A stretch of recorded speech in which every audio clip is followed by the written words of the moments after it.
Every mistake you've made, every relationship you've destroyed, every time you've felt stuck, it wasn't bad luck, it was your ego. Carl Jung said, the ego isn't your friend. It's a mask, and the longer you wear it, the more you lose who you really are.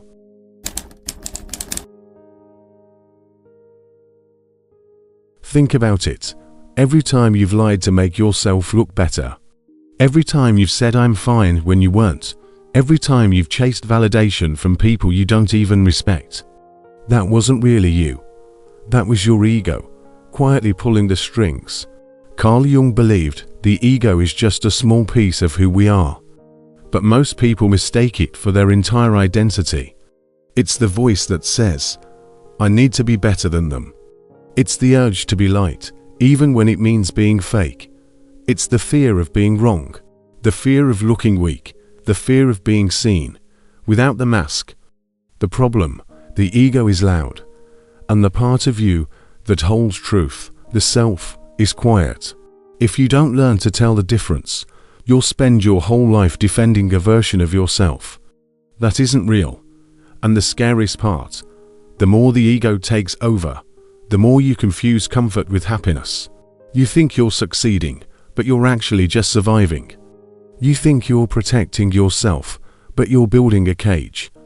One achievement at a time, one lie at a time, one mask at a time. Jung didn't say kill the ego, he said, integrate it. But you can't do that until you know what it's doing to you right now.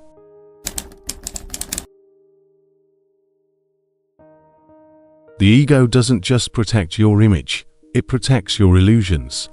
You get praised at work, so you start tying your worth to productivity. You get attention online, so you start measuring value by likes. Someone insults you, and suddenly your entire mood shifts, because your ego doesn't just want to win. It needs to. Carl Jung called the ego a necessary illusion. It helps you operate in the world, but when it becomes your master, it pulls you into endless cycles. Here's how it works. You fail at something. You feel shame. The ego steps in. It blames others, denies, or distracts. You avoid the pain, but repeat the pattern. And every time this happens, the ego grows stronger, because you feed it with your silence. The ego hates discomfort, so it convinces you to stay in toxic relationships just to feel safe. It tells you to keep chasing goals that don't matter, because quitting would make you look weak. It keeps you working, chasing, proving, just so you never have to sit still long enough to face the truth. You don't know who you are without all of it. And here's the twist, even spirituality can become ego. If you meditate just to seem enlightened, if you chase inner peace for applause, the ego has already hijacked your growth. Jung believed the ego is so clever, it can even wear a halo. If it helps you stay blind, you're not stuck because of life. You're stuck because your ego has created a version of life that protects its image, not your soul.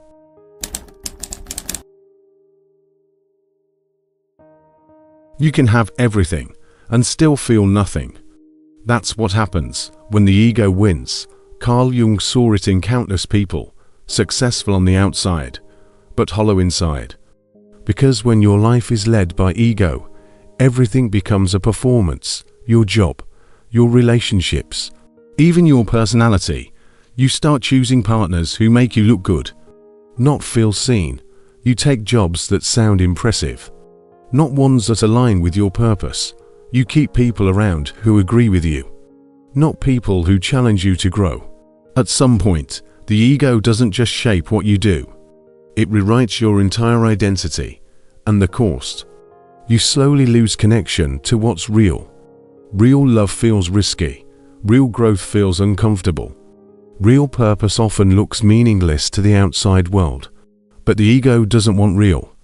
It wants control. So when pain shows up, it runs. When criticism shows up, it attacks. And when meaning starts to whisper, it turns up the volume of everything else: distraction, pleasure, noise. That's why you can live your whole life chasing something, and when you finally get it, it feels empty. You don't feel peace, you feel panic. Because the ego got what it wanted, but you didn't. Jung called this the midlife crisis of the soul, not a crisis of money, or status, or success, but the terrifying realization that the life you've built is based on a version of yourself that never really existed.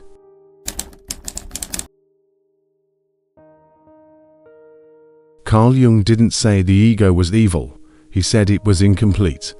It's only one piece of who you are, the piece that wants to look strong, be admired, feel in control. But underneath it, there's something far more real, and it's buried in what Jung called the shadow, the parts of you you've rejected, hidden, denied.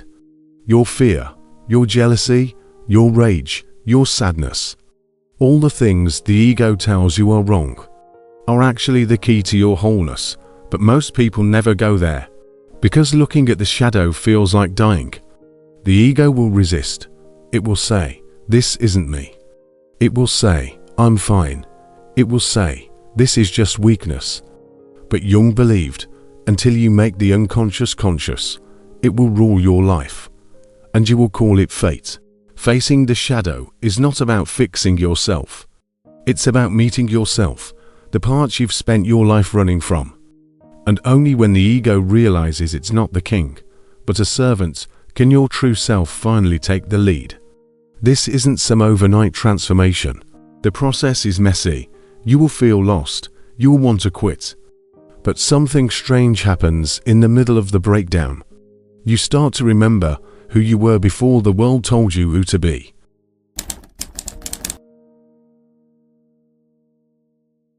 So here's the question. If everything you think you are, your name, your job, your opinions, your story, if all of it was built by the ego to protect you, who are you without it? Most people never find out. Because the ego keeps them busy, proving, achieving, escaping. But here's what Jung understood. The longer you run, the louder the silence becomes. And the silence holds everything you've buried, the truth you never spoke, the choices you regret, the dreams you abandoned, the person you might have been, if you weren't so afraid of falling apart. Eventually, something will break, the job, the relationship, the story.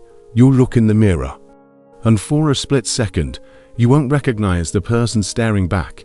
That's not the breakdown. That's the beginning.